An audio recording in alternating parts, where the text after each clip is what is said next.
नमस्कार विद्यार्थियों। आज हम 12वीं कक्षा का पाठ 10 भारत और उसके पड़ोसी देशों का तुलनात्मक विकास अनुभव की चर्चा करेंगे। पिछले कुछ दशकों से देश में काफी आर्थिक परिवर्तन हुए हैं। उन परिवर्तनों से आज वर्तमान में कोई भी देश अछूता नहीं रहा है, चाहे वो विकसित देश रहे हों या विकासशील, परंतु उन सभी पर अल्पकालीन और दीर्घकालीन प्रभाव अवश्य दिख पड़े हैं। भारत की इस विश्व स्तर पर हुए आर्थिक परिवर्तनों से अछूता नहीं रहा है। इन आर्थिक परिवर्तनों का असर सामाजिक और राजनीतिक क्षेत्रों पर भी दिखा है और अर्थव्यवस्थाएं भी इससे प्रभावित हुई हैं। विश्व के सभी देशों ने अपने अपने को मजबूत बनाने के लिए लगातार निरंतर प्रयास किए हैं। इन प्रयासों के अधीन उन्होंने अपने आप को संगठित किया है और विभिन्न समूहों का गठन किया, निर्माण किया, जैसे SAARC, European union, एसान, G8, G20 आदि। अपने अपने विकास को ऊंचाइयों पर पहुंचाने के लिए अपने पड़ोसी देशों को और उनके विकास की प्रक्रियाओं को सदैव जानने का प्रयास किया गया है। यह भी जानना आवश्यक हो गया है कि उनके पड़ोसी देशों की क्या क्या शक्तियां हैं और क्या कमजोरियां हैं। ये तुलनात्मक मूल्यांकन विकसित देशों की तुलना में विकासशील देशों में अधिक पाया जाता है। इसका मुख्य कारण विकासशील देशों में संसाधनों की सीमितता और अल्प विकास की दर को माना जाता है। इन देशों में आपसी प्रतिस्पर्धा अपने चरमोत्कर्ष पे है और इन देशों का सामाजिक, भौगोलिक और सांस्कृतिक, राजनीतिक तथा आर्थिक संरचना लगभग एक जैसी ही पाई गई है। इस अध्याय में हम भारत और उसके दो बड़े समरूपी देश चीन और पाकिस्तान की तुलनात्मक चर्चा करेंगे। भारत, चीन और पाकिस्तान में समरूपता है, परंतु इस समरूपता के साथ साथ इनमें राजनीतिक अवस्थाओं में भिन्नता भी देखी गई है। पिछले करीब 50 से अधिक वर्षों में तीनों देशों की राजनीतिक स्वरूप अलग अलग मिले हैं। यहाँ एक बात को स्पष्ट करना आवश्यक है कि भारत, चीन और पाकिस्तान तीनों देशों ने विकास के पथ पर एक साथ कदम रखा, परंतु इस विकास में इन तीनों देशों ने अनेकों समस्याओं का सामना भी किया। भारत और पाकिस्तान दोनों देशों की आज़ादी या स्वतंत्रता कहें एक साथ ही रही है, जबकि चीन भारत और पाकिस्तान की तुलना में थोड़ा देर से आज़ाद हुआ। इसका आज़ादी का वर्ष था 1994। स्वतंत्र भारत के प्रथम प्रधानमंत्री श्री जवाहरलाल नेहरू जी ने अपने एक विश्लेषण में ये कहा था कि भारत और चीन के बीच में सामाजिक, राजनीतिक विचारधारा में भेद है, परंतु यह नहीं भूलना चाहिए कि एशियाई देशों में हुए परिवर्तन एक शक्ति का प्रतीक भी है। आरंभ से ही तीनों देशों ने एक साथ एक ही प्रकार से अपने विकास की नीतियों की संरचना की। भारत ने 1950 में योजना आयोग का गठन कर अपनी पहली पंचवर्षीय योजना को 1951 से 56 की अवधि के लिए घोषित किया। इसी प्रकार पाकिस्तान ने भी वर्ष 1956 से 61 के बीच में अपनी पहली पंचवर्षीय योजना और चाइना ने अपनी पहली पंचवर्षीय योजना 1953 से 58 के बीच में घोषित की। ऐसा देखा गया है कि 80 के दशक में भारत, पाकिस्तान और चीन तीनों देशों में समृद्धि की दर, प्रति व्यक्ति आय लगभग एक समान ही थी। भारत और पाकिस्तान ने स्वतंत्रता के पश्चात सार्वजनिक क्षेत्र के सृजन, निर्माण पर अत्यधिक बल दिया। सामाजिक विकास पर व्यय जैसे समान नीतियों का महत्व दिया गया, परंतु आज इसमें भेद देखा जा रहा है। अपने इस अध्याय को आगे बढ़ाने के लिए हम चीन और पाकिस्तान दोनों की चर्चा अलग अलग से करेंगे। सर्वप्रथम चीन की चर्चा करेंगे। चीन एक दलीय शासन के आधार पर गणराज्य बना। अर्थव्यवस्था के समस्त महत्वपूर्ण क्षेत्र और संसाधनों पर व्यक्तिगत स्वामित्व को हटा दिया गया तथा समस्त संसाधनों पर सरकार के नियंत्रण में ले लिया गया, सरकार के अधीन ले लिया गया। वर्ष 1998 में ग्रेट लीप फॉरवर्ड नाम के अभियान को प्रारंभ किया गया। इस अभियान का मुख्य उद्देश्य था बड़े स्तर पर औद्योगिक विकास को प्राप्त करना। घरेलू स्तर पर उद्योगों को स्थापित करने के लिए लोगों को प्रोत्साहित करना। कृषि क्षेत्र में कम्युनिज्म अर्थात सामूहिक रूप से कृषि किए जाने पर बल दिया गया। चीन और रूस के मध्य संघर्ष होने के फलस्वरूप रूस द्वारा अपने समस्त विशेषज्ञों को चीन से वापस बुला लिया गया, जो चीन में औद्योगिकरण में योगदान के लिए चीन बुलाए गए थे। वर्ष 1965 में माओ ने चीन में सांस्कृतिक क्रांति का आरंभ किया, जो लगभग 10 वर्षों तक अर्थात 1966 से 76 तक चला। इसमें चीन के छात्रों और विशेषज्ञों को ग्रामीण क्षेत्र में काम करने और अध्ययन करने के लिए भेजा गया। इसमें विकास की दर, विदेशी व्यापार और निवेश क्षेत्रों में काफी सुधार देखने को मिला। उन ग्रामीण व नगरीय उद्योगों को उत्पादन की अनुमति दी गई, जो स्थानीय लोगों के द्वारा स्वामित्व व संचालित थे। साथ साथ सरकारी उद्योगों को विशेष दर्जा दिया गया। चीन की आर्थिक सुधार प्रक्रिया में दोहरी कीमत प्रणाली को प्रयोग किया गया। आपको मैं यहां बताना चाहूंगा कि दोहरी कीमत प्रणाली से हमारा आशय है दो अलग अलग प्रकार की कीमत प्रणाली।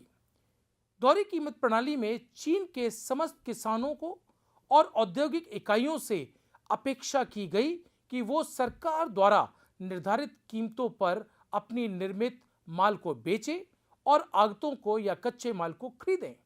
दूसरी ओर शेष समस्त क्रय विक्रय बाजार कीमत पर भी किया जाए। विदेशी निवेशकों को भी आकर्षित करने के लिए चीन के द्वारा विशेष आर्थिक क्षेत्र यानी स्पेशल इकोनॉमिक जोन स्थापित किए गए। पाकिस्तान की चर्चा, ये हमें नहीं भूलना चाहिए कि वर्ष 1947 से पूर्व अर्थात आजादी से पूर्व भारत और पाकिस्तान दोनों एक ही देश थे। यही कारण है कि भारत और पाकिस्तान दोनों देशों ने अनेकों समस्याओं का सामना किया। भारत के समान ही पाकिस्तान भी एक मिश्रित अर्थव्यवस्था है। आपको मैं ये बताना चाहूंगा कि मिश्रित अर्थव्यवस्था ऐसी अर्थव्यवस्थाएं होती हैं जहां पर समस्त संसाधनों का बंटवारा निजी क्षेत्र और सरकारी क्षेत्रों के मध्य किया जाता है। वर्ष 1950 और 1960 के दशकों के मध्य पाकिस्तान ने अनेकों विभिन्न नियंत्रणात्मक नीतियों का निर्माण किया। नियंत्रणात्मक नीतियों का मतलब ऐसी नीतियां जो विभिन्न प्रकार के आयात निर्यात और कीमतों पर नियंत्रण लगाते थे। इन नियंत्रण नीतियों में उपभोक्ता वस्तुओं को प्रशुल्क संरक्षण प्रदान किया गया तथा आयातित वस्तुओं से उत्पन्न प्रतिस्पर्धा को नियंत्रित करने के लिए आयात पर नियंत्रण करना आरंभ कर दिया। हरित क्रांति के आरंभ से ही कृषि क्षेत्रों में आधुनिक संयंत्रों का प्रयोग किया जाने लगा। देश के कुछ चुनिंदा क्षेत्रों में सरकारी निवेश को बढ़ाया गया। इन सब आर्थिक परिवर्तनों से खाद्यान्नों के उत्पादन में तीव्र विकास की दर देखी गई। पूंजीगत उद्योगों का राष्ट्रीयकरण भी किया गया, परंतु वर्ष 1970 और 80 के दौरान पाकिस्तान ने अराष्ट्रीयकरण की नीति को अपनाया और निजी क्षेत्रों को प्रोत्साहित करने पर बल दिया। इस समय पाकिस्तान को पश्चिमी देशों से भी विदेशी सहायता प्राप्त होनी प्रारंभ हो गई। गत वर्षों में परिणाम स्वरूप पाकिस्तान में आर्थिक समृद्धि और विकास की दर में तीव्र वृद्धि की दर पाई गई। पाकिस्तान में निवेश के लिए अनुकूल वातावरण उत्पन्न हुआ और वर्ष 1988 के पश्चात पाकिस्तान का विकास पहले की तुलना में तीव्र गति से बढ़ा। अपने इस अध्ययन को और अधिक ज्ञानवर्धक बनाने के लिए हम कुछ चुने हुए सांख्यिकीय संकेतों का अध्ययन करेंगे। ये संकेत भारत, चीन और पाकिस्तान से संबंधित होंगे। सबसे पहले हम जनसंख्या की बात करते हैं। भारत की जनसंख्या 1352 लाख, पाकिस्तान की जनसंख्या 212 लाख। अपेक्षाकृत भारत की जनसंख्या पाकिस्तान से बहुत अधिक है। चीन की जनसंख्या के विषय में अगर बात की जाए तो इसकी जनसंख्या 1393 लाख है, जो कि पाकिस्तान की अपेक्षा तो काफी अधिक है और भारत की तुलना में लगभग समानता है। जनसंख्या के घनत्व के बारे में भी हम बात करेंगे। आपको मैं ये बताना आवश्यक समझूंगा कि जनसंख्या का घनत्व से हमारा आशय होता है कि 1 स्क्वायर किलोमीटर में कितनी जनसंख्या निवास करती है। भारत के संदर्भ में जनसंख्या का घनत्व 455, जबकि पाकिस्तान का 275 रहा है और चाइना, जिसको हम अत्यंत जनसंख्या वाला देश कहते हैं। जनसंख्या का घनत्व मात्र 148 रहा है। लिंग अनुपात की दृष्टि में भारत में 1000 पुरुषों पर 924 महिलाएं हैं। चाइना में अपेक्षाकृत ये लिंग अनुपात अधिक है। पाकिस्तान में ये लिंग अनुपात 943 है, अर्थात 1000 पुरुषों पर महिलाओं की जनसंख्या अपेक्षाकृत तीनों देशों में कम है। जनसंख्या की वृद्धि की दर यह भी तीनों देशों में अलग अलग रही है। ये वार्षिक दर 1.03% भारत में रही, जबकि पाकिस्तान में इसका अनुपात 2.05% रहा। चीन अत्यधिक जनसंख्या वाला देश होने के कारण यहां पर इसका अनुपात 0.46% रहा। जनसंख्या के वृद्धि की दर चीन में कम होने का कारण था चीन की जनसंख्या नियंत्रक नीति। चीन में सरकार की जनसंख्या नियंत्रण नीति के अंतर्गत एक शिशु की नीति को अपनाया गया, जिसके परिणाम स्वरूप जनसंख्या वृद्धि की दर 2018 के अनुसार काफी निम्न रही है।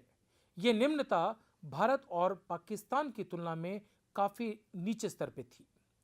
यदि हम बात करें प्रजनन दर की, तो इसका अनुपात 2.2 भारत में रहा, जबकि 3.6 पाकिस्तान में और 1.7 चीन में रहा। शहरीकरण की दृष्टि से भारत में शहरी क्षेत्रों का अनुपात लगभग 34 रहा है। पाकिस्तान में यह दर 37 और चाइना में, जहां पे शहरीकरण सबसे अधिक देखने को मिला है, वो है 60%।